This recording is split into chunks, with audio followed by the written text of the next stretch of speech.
Diyos taagaw ni kamo ngamin, my name is V. Panaga and you're watching Money Matters Show.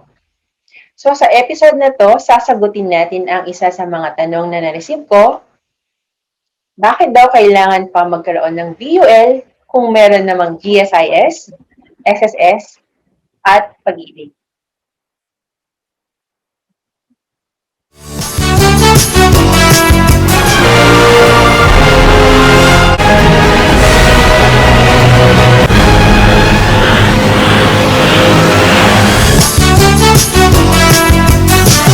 Natin na to, tatalakayin naman natin ang isa sa mga tanong na na-receive ko.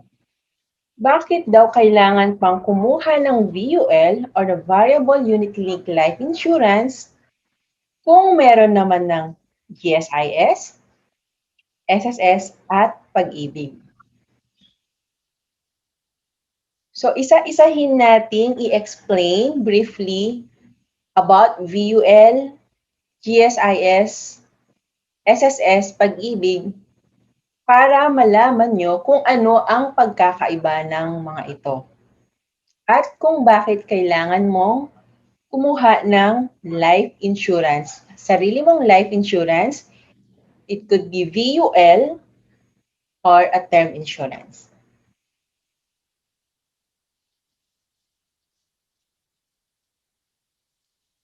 So first, ano ba ang VUL?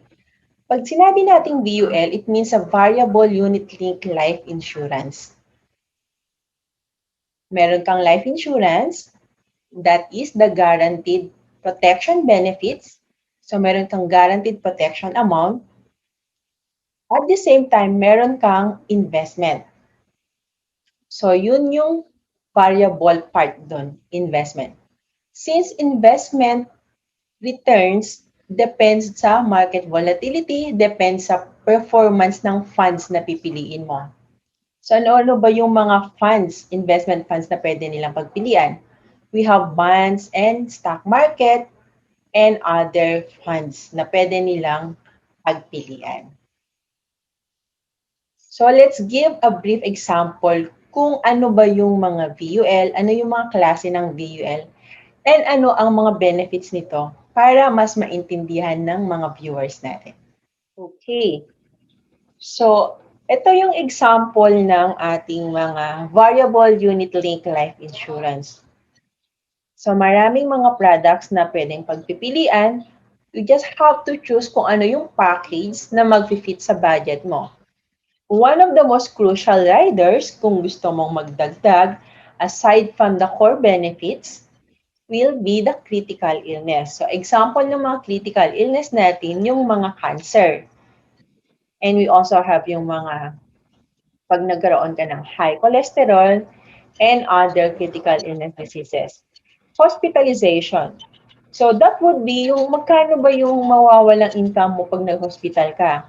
Di ba usually, kapag na-hospital ka dahil na-admit ka dahil nagkaroon ka ng sakit or accident, kung nag-work ka, basically, hindi ka makakapasok sa trabaho mo. So, if yung rating mo is 1,000 per day, you will lose an income of 1,000 per day. And if you have a hospital income rider, for example, daily hospital income mo, you have 1,000, that's the minimum, 1,000 per day, and then na-confine ka for maximum, kunwari 10 days, then you can reimburse 1,000 times 10, that would be 10,000. So, yun yung pwede mo makuha sa iyong VUL. Next will be, ano ba yung pwede mong gawin sa iyong funds? So, you can make withdrawals kapag bigla ka na kailangan. Or, pwede kang mag-additional. Kung mayroon kang extra money, you want to add your investment o kaya top-ups para magkaroon ka ng higher and faster fund accumulation. So, yung convenience naman ng VUL is you can be an investor without hassle. Meaning, hindi ikaw yung magbabuy and sell ng funds, hindi ikaw yung magmamonitor because you already have a fund manager.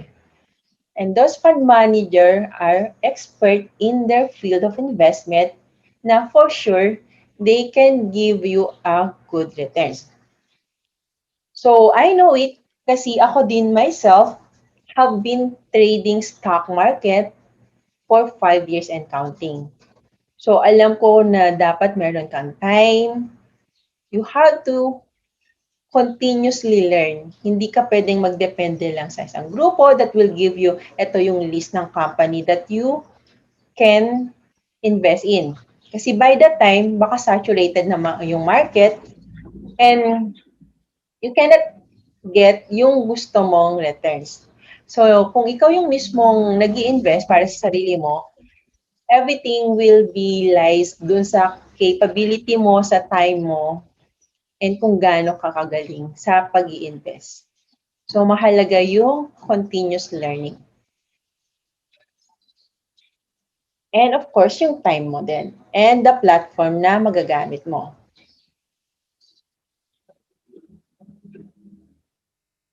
So, that is the basic explanation about VUL. Kung ano ba yung ibig sabihin ng VUL, ano yung benefits na makukuha mo from that VUL. Now, let's proceed. Ano ba yung tinatawag natin na GSIS contribution? Let's take a look para mas maintindihan naman natin kung ano ba ang benefits na mapoprovide sa atin ng GSIS. Okay. So, ano ba ang GSIS? So, GSIS is a government service insurance system. Ibig sabihin, kung ikaw ay nagtatrabaho sa government office, may mandatory contribution ka monthly. So, ano ba yung mandato ng GSIS? It is a social insurance that provides a defined benefit scheme under the law. So, i-check natin kung ano ang mapoprovide nito sa mga members niya. So, meron tayong mga tinatawag na classification ng members. Of course, regular members, yun yung mga government employees na fixedly nagre-receive sila ng kanilang monthly salary. So, by default, yung employee share is a 9% ng kanyang basic salary. So, kung meron kang 10,000 per month, get the 9%.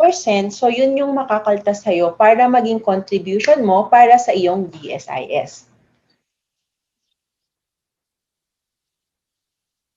Okay, so ito yung kanyang breakdown. Paano kinukuha yung percentage ng contribution. So, meron din tinatawag na special members. Okay, and we also have the classifications. Active members, yun yung mga regular, special, o kaya nasa government service. Inactive, sila yung separated na sa service, by resignation, retirement, disability, dismissal, or retrenchment.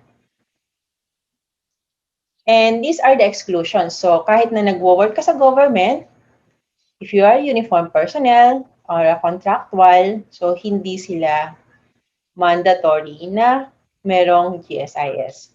So, they can offer their social security. Now, let's go on to the life insurance coverage. So, the GSIS have two types of life insurance policy.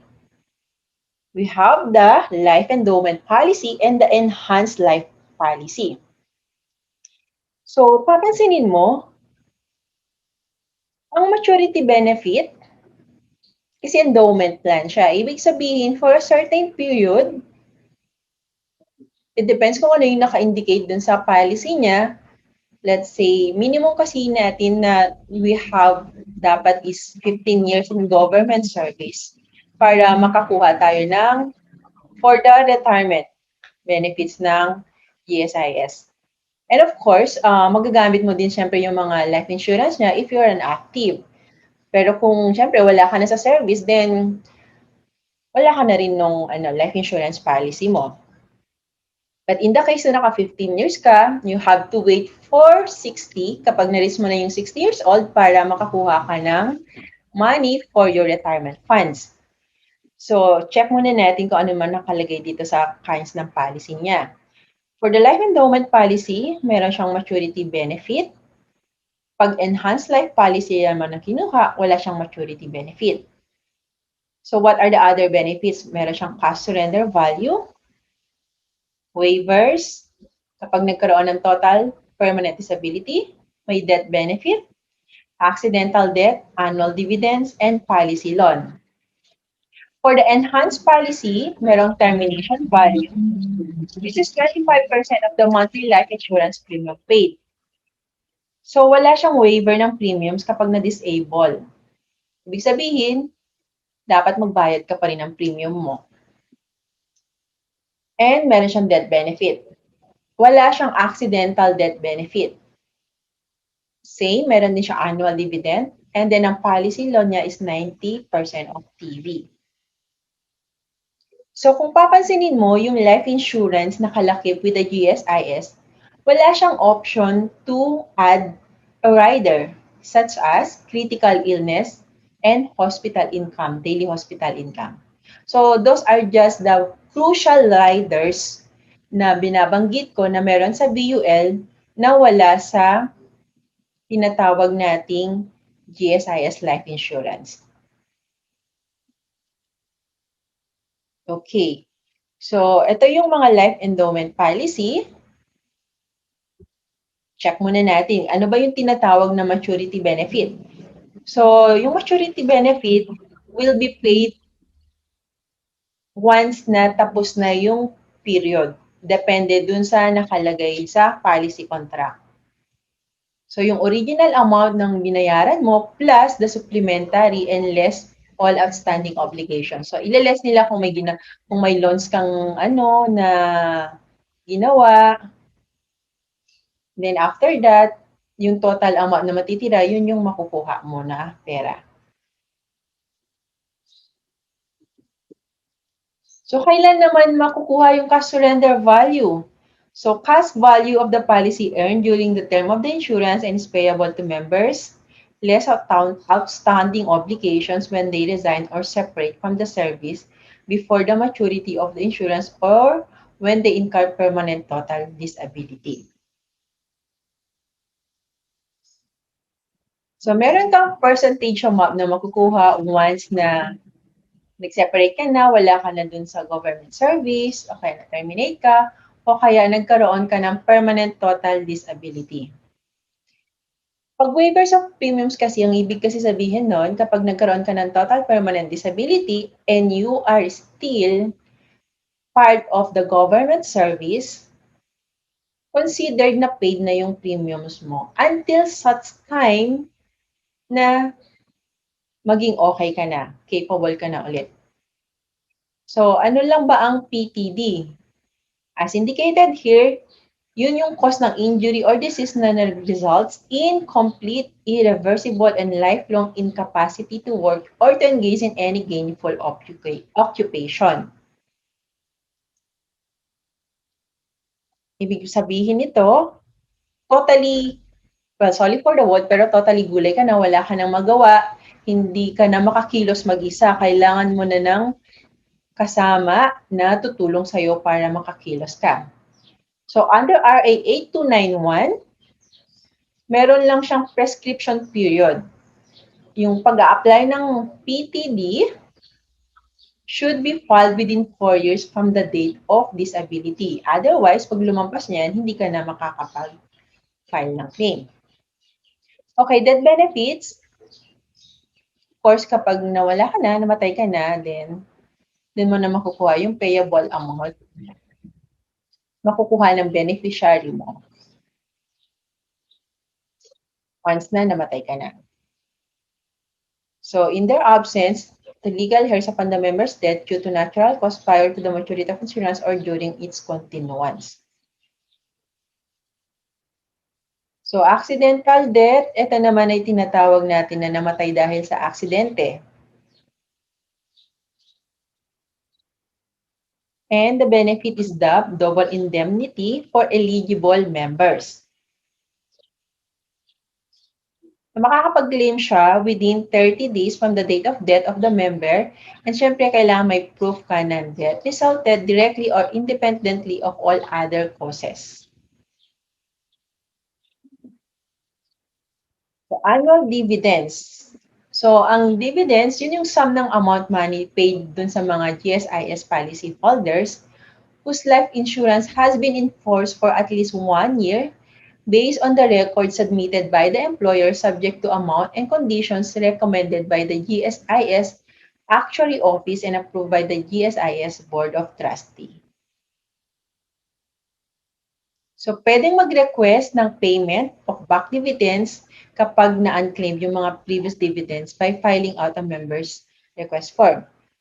Then, policy loan, ibig sabihin, pwede kang mag-loan.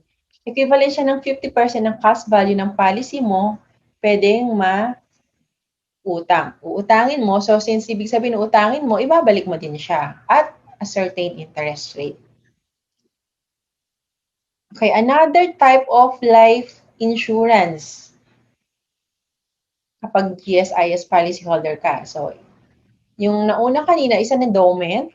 So, may maturity siya. Ito naman isa is enhanced life policy. So, ito yung mga conditions. You must have entered the government employee or entered the service after July 31, 2003.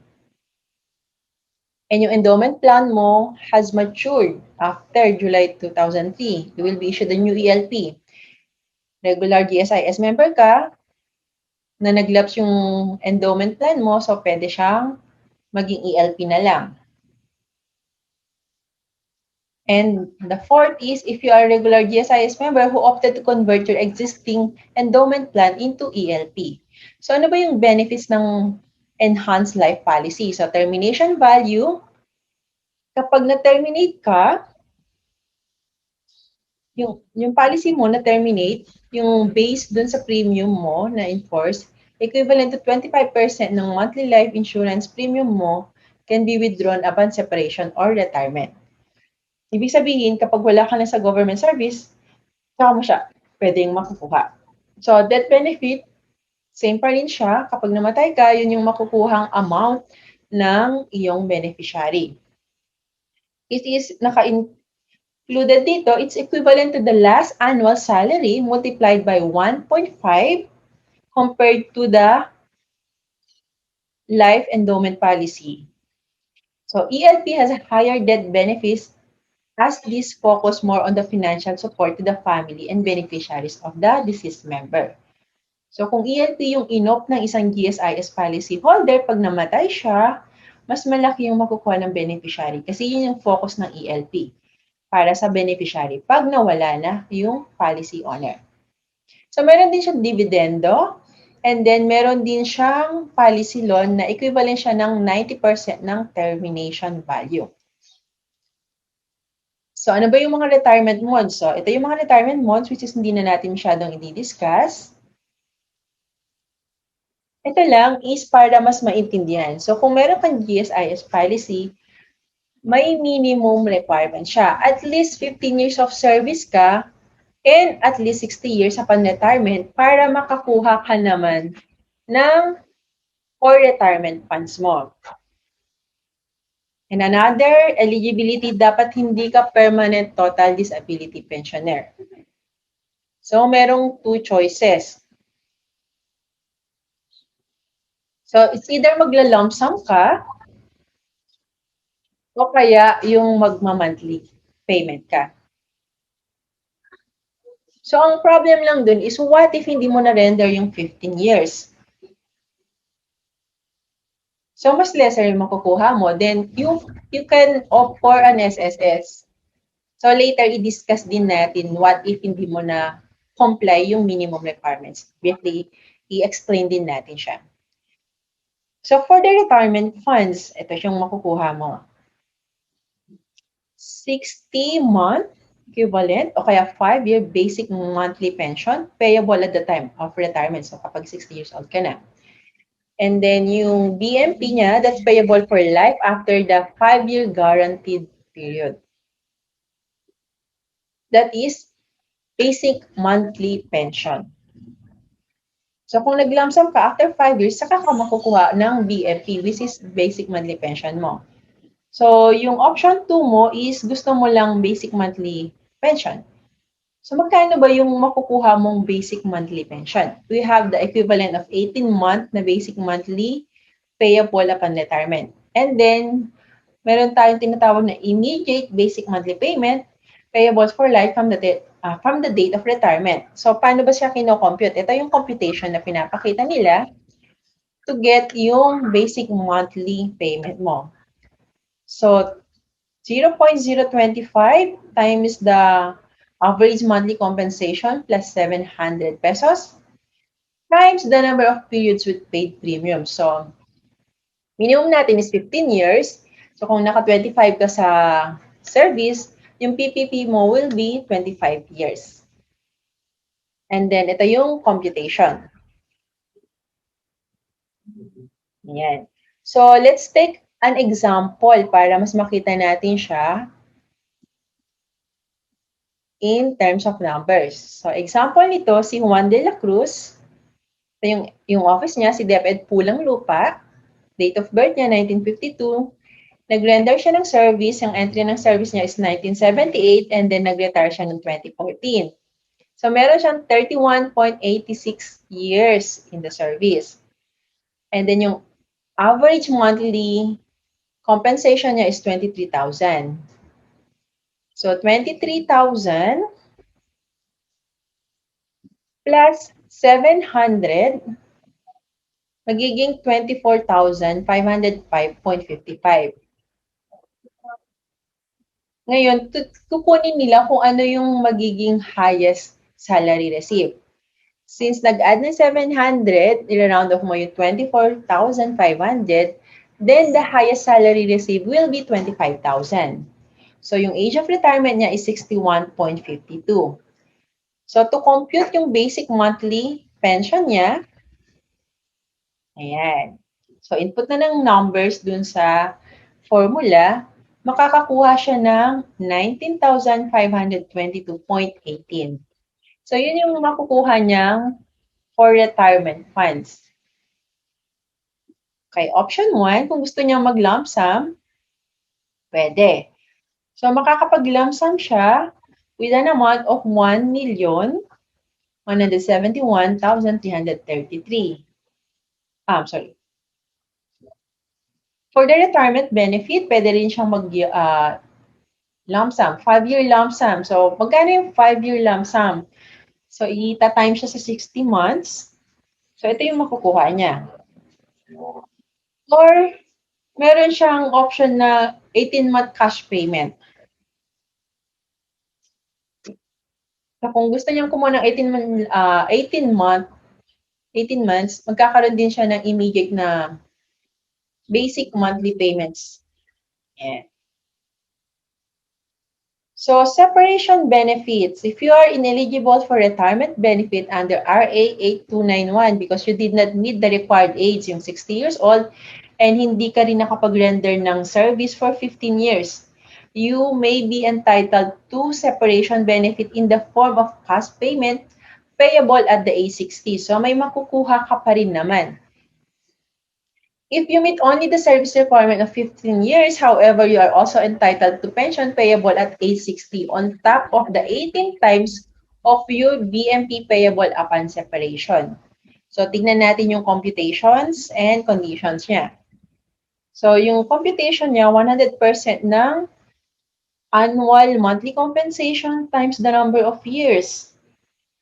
So, 60 years old pa rin siya, payable. If the condition is below 60, at least 3 years but less than 15 years, so may makukuha pa rin. What if below 60, at least 15 years, so 18 BMP. Upon separation pa rin siya. Pagdating din ng 60 years old.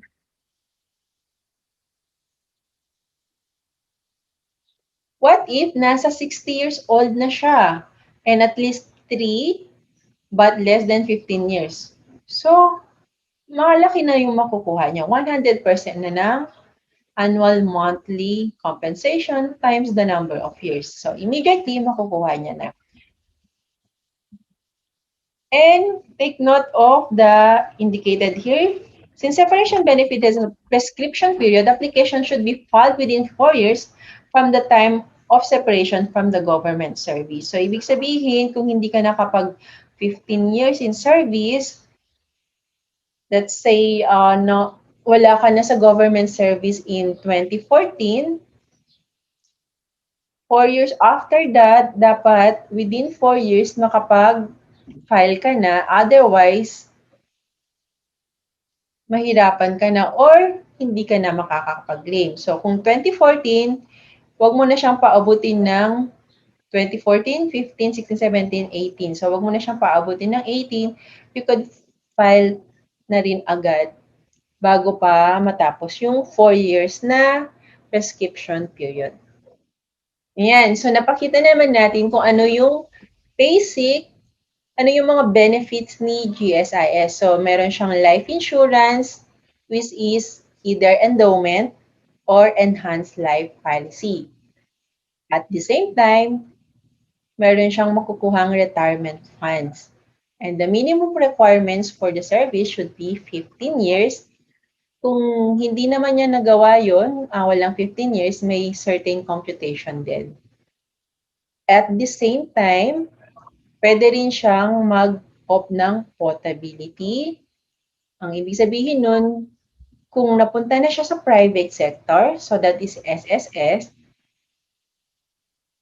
syempre another service using the SSS, either kung ano yung pipiliin niya pagdating ng panahon na 60 years old na siya, kung saan niya gustong kukuha ng retirement funds, kung sa GSIS or SSS. So, pwede niyang i-combine yung SSS and GSIS. So, let's take a look naman, ano ba ang mga benefits naman sa SSS. So, next naman na talakayin natin is about SSS. So, ito naman kapag working ka sa private sector, self-employed, or OFW, pwede rin silang magkaroon ng voluntary membership. So, basically, the SSS provide for a replacement of income loss on account of the aforementioned contingencies. So, ano ba yung mga benefits for the Social Security Program? Checking on the website, meron tayong tinatawag na sickness, maternity, disability, retirement, death, and funeral. So, let's check about the sickness. Okay. Paano naman magagamit yung sickness? Ito yung procedure niya for the SSS. So, you have to get a sickness benefit application form. Na meron kang valid cards. Ito yung mga dokumento na kailangan. Yan, yung mga isumite. Okay, to check naman kung paano makakakuha ng sickness benefit. So, ito yung sample ng talaan. So, meron kang range of compensation. And then, ito yung monthly salary credits mo. So, ito yung contribution. Ibig sabihin, may 1,000 for a compensation of 1,000 to 1,249. And then, meron tayong pinakamalaki na range, is 60,000. So, to take an example, magkano ba yung pwedeng makuha pag nagkasakit? Ito. Halimbawa dito, na binigay nila ang miyembro ay nagkasakit noong October 1, 2017 sa loob ng 20 days. So, 2017 hanggang July 2017 to December 2017 yung pagkakasakit niya. So, ang huling 12 month ng semester, ang pagkakasakit ay mula Hulyo, dito pipiliin yung 6 na credits na pinakamataas na monthly salary credits. So, ang sample dito na pinigay sa SSS website, ang pinakamataas na sahod niya, for example, is 16,000 bawat buwan. Sa makatuwid, meron siyang 16,000 times 6, 96,000. So, i-divide ng total monthly salary credit niya sa 180 araw para makakuha ng average daily salary credit. So, based sa computation, meron siyang 533 pesos daily. So, ang daily sickness allowance niya ay katumbas ng 90%. So, para makakuha siya, since ang nakuhang amount is 533, kukunin mo yung 90% ng 533. And then, i-multiply mo sa kung ilang araw. So, 90% of 533 based on the computation is 480. So, based sa na-provide na example, makakakuha ng claim kapag nagkasakit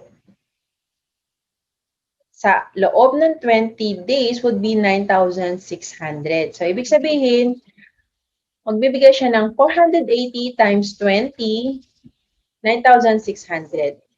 So, yun yung sa sickness claims. So, based dun sa example natin na sickness benefit ng SSS, what if critical illness yun? For sure, 20 days dahil nga magpapagamot ka. So, sa tingin mo ba yung 9,600 na makiklaim mo, will it be sufficient para sa pagpapagamot mo? So, yun yung isang consideration mo. Yes, it will help, 9,600, not bad. At least may makakatulong. But will it provide you a sufficient amount na magpapagamot ka? Like for example, nagkaroon ng cancer.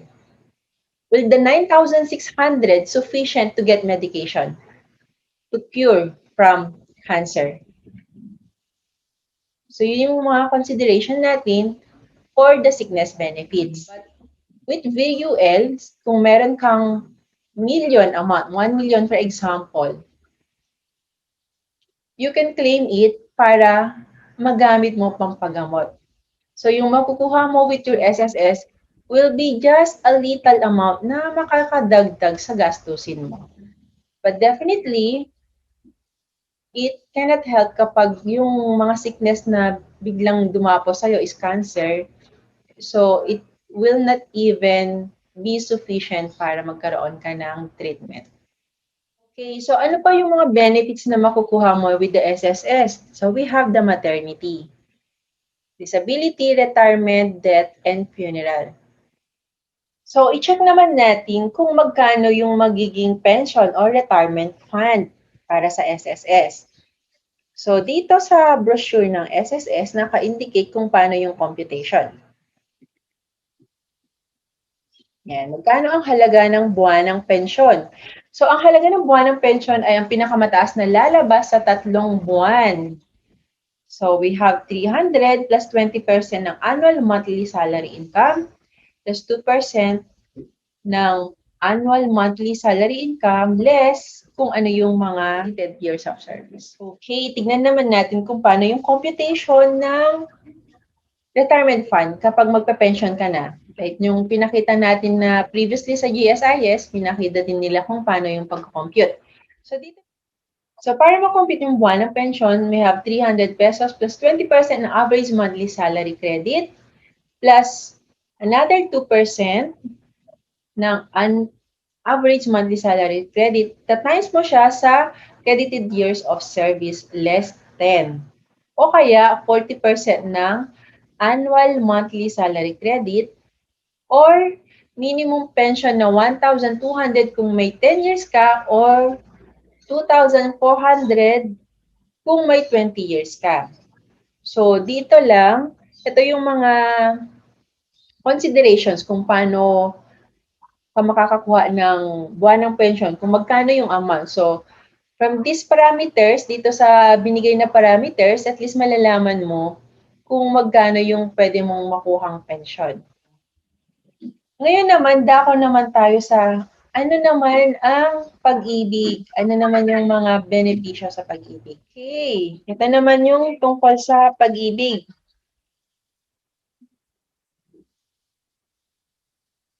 Ano yung mga programs and benefits ng pag-ibig? So, for the pag-ibig, meron tayong tinatawag na membership and savings program. Meron tinatawag na regular savings. And tinatawag na MP2. So, ano ba ang mga nakukuha din sa pag-ibig? So, meron tayong tinatawag na pag-ibig housing loan and mga Multi-purpose loan, calamity loan, and other services. Okay, sa pag-ibig naman, titignan natin yung pinaka-basic example since it will be more on savings naman sa kanya. Regular savings and ang tinatawag natin na latest which is the MP2. So let's check.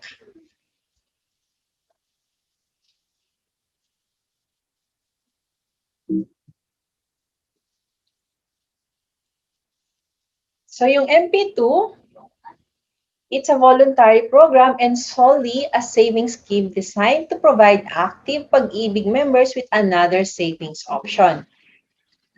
So, field siya given sa Pag-Ibig because dun sa dividend rate niya.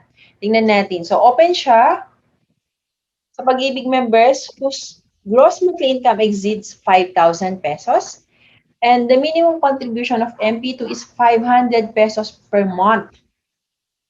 Affordable lang siya kung gusto mong mag-save since it's already 500 pesos lang siya per month. Pero pwede ka ring magbigay ng mas mataas. So, payment should be recorded as payment date. So, titignan natin. So, ito yung dividend rate. Ito yung sample nila illustration. Kung meron kang 500 pesos na monthly contribution, so sa 5 years, ito yung kikitain ng pera mo. So, let's say 500 pesos times 12. So, 6,000 for a year. And then, ibig sabihin, sa loob ng 5 years, kung meron kang 500 pesos na contribution, yung total na sinave mong money is 30,000. And since nilagay mo siya sa MP2, nag-earn siya ng, yung 30,000 mo, magiging 34,484. So basically, nag-earn ng 484.17 pesos yung pera mo after 5 years. So ito yung for illustration purposes. But what if, yung binigay kasi dito sa unang table is based dun sa 5.5% na annual dividend rate. So what if mas mataas? 7.43%. So instead na 4,000 lang yung kinita ng 30,000 mo, meron na siyang kikitain na 6,202. If 1,000 naman, so magdodoble 8. Yung 4,000 parang magiging 8,000 kasi nga doble din naman yung binayaran.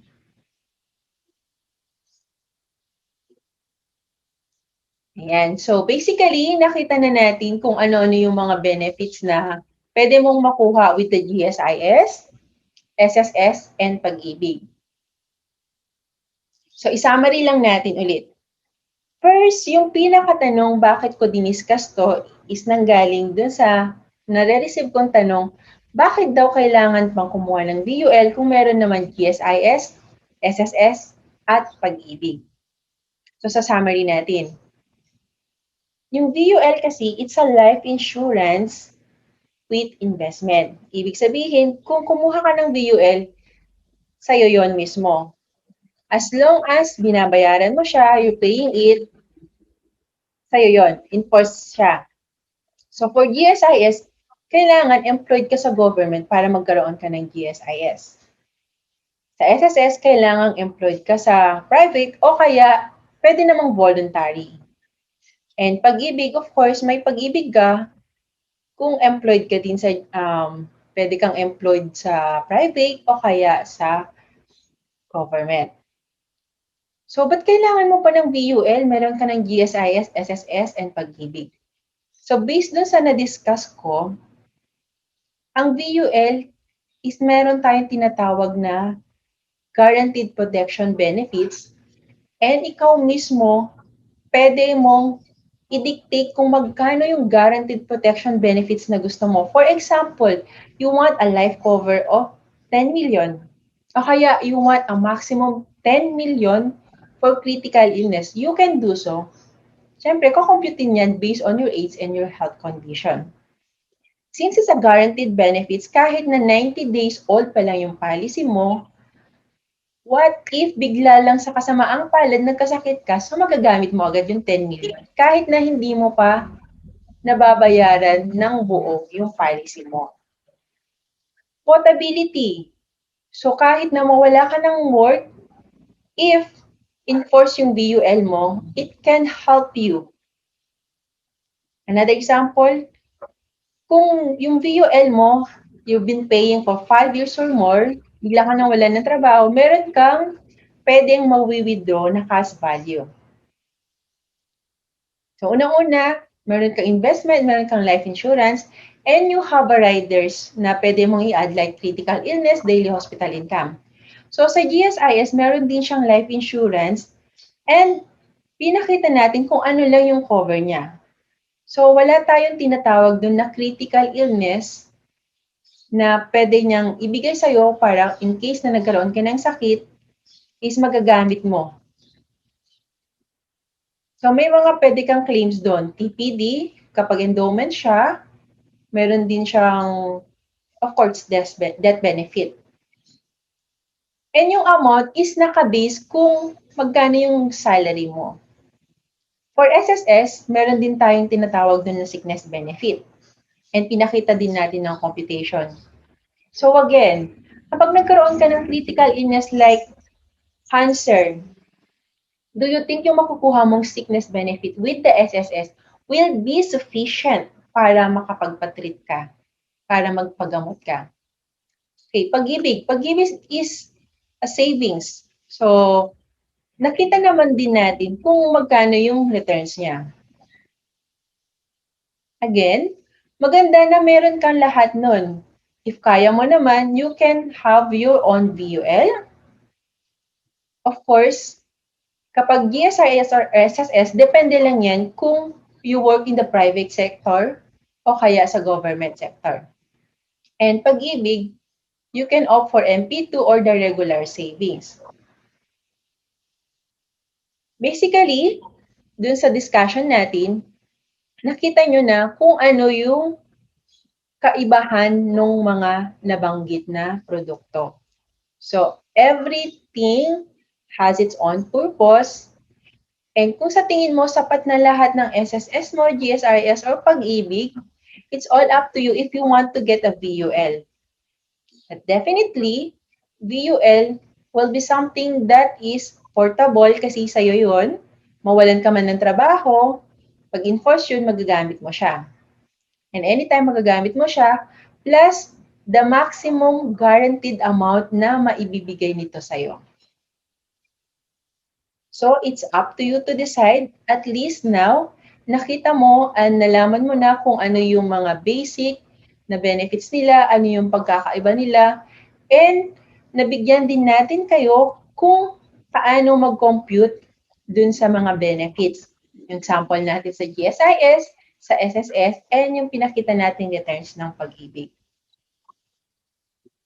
And so for sure, nalinawan na kayo kung ano yung pagkakaiba ng VUL, GSIS, SSS, Pag-ibig. Ano yung mga benefits na maibibigay nito sa'yo. So if you have learned from this video, feel free to comment below. And kung may katanungan pa kayo, you can also comment. And you could also email us at futurebuilder20@gmail.com. So for any other financial concerns, and you have a life insurance need with investment, or just a life insurance, additional insurance, feel free to email us at futurebuilder20@gmail.com.